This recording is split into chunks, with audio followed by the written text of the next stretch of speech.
In Civil Site Design version 26.2, we've added a new tool to streamline the grading creation workflow called Auto Create Grading. To find this tool, you can access it just simply through the Civil Site Design tool space by right-clicking on grading strings, and you'll see that we have the Auto Create Grading tool, which I'm going to be running here. At the moment, it is not available from the ribbon, but in forthcoming releases, it's highly likely that it'll be sitting under the Roads tab, Grading panel, Create Grading pull down. You'll be able to find it in here. But for this release, we're going to be running it through the tool space. So the idea with this is that you can select either a layer of polylines or individual polylines. So I'm going to show you both methods. I'm going to be using the layer option. So all I do is come to the list of layers and cherry pick the one that I want to use. In this case, it's CSD houses, which is this layer of polylines here with the yellow polylines. I click Add Layer Polylines. If I want to manually add polylines, I simply click the Pick Polyline. So as you can see, I've got a polyline here on a different layer. So I'm going to click on the Pick Polylines and add this one in. Now you have to press Enter once you've finished selecting, because obviously you could be picking multiple. That one has now been added to the bottom of the list. Any of the polylines that you want to identify, you can simply click on within the table, and if you want to remove them as part of this process, you can click on Remove or Clear All to remove all of them from this particular process. We'll head to the Naming tab, and in the Naming tab, because we're creating multiple grading strings in one go, we have the option of a prefix, a suffix, and then the start number. If you do happen to run this tool on multiple occasions and keep the start number as 1, we will put a suffix to identify that even though you've got the same name, you will have an extra -1 or -2 added to there to ensure that you don't have multiple grading strings with the same name. If you've used the grading strings before, then you'll be familiar with some of these grading settings. We can pick a target surface for any of the batters or vertical design, which would be referencing the background.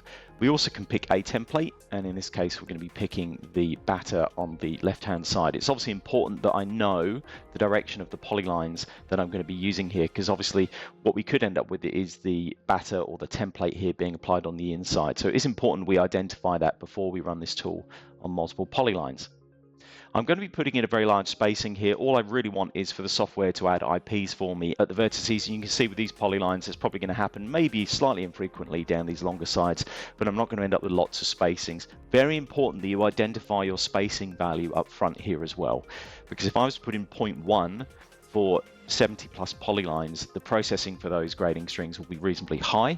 So it's important we put a relatively large number in here initially. At the end of this video, I'll show you how you can use the grading string manager to prevent all of these grading strings from processing in one go. We'll leave the corner angle increment at 5 degrees, and the corner method will change this to mitered to match the setup of our polylines. One addition we have in here is that we can now set the initial elevation on a number of different options. So fixed level is what we're traditionally given in the grading string form. However, there's now additional options in here to set the initial elevation. So this could be the start of your polyline, the end of your polyline. These polylines, by the way, don't need to be closed. You can also find the elevation based on the centroid of this particular polyline. What we're going to do is use the average. So every section found around this particular grading string, the software will take the average elevation and apply that as the elevation for the initial point. I'm going to click on the surface from height and make sure that we use our NS. You can use either a Civil Site Design or Civil 3D surface.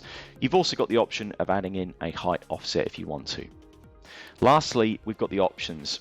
Important that if you are using a closed area and you want that central section to be filled, that you check the infill interior areas.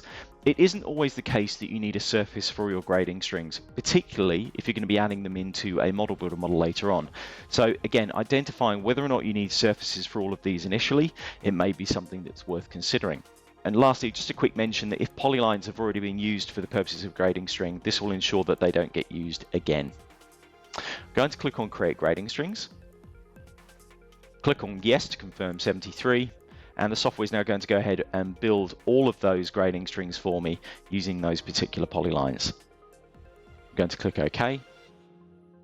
Our grading strings are entirely editable, so if I did want to edit one of them, I can right-click in Tool Space, choose Edit Grading, and if I wanted to adjust any of those original parameters that are set up, I can go ahead and do that.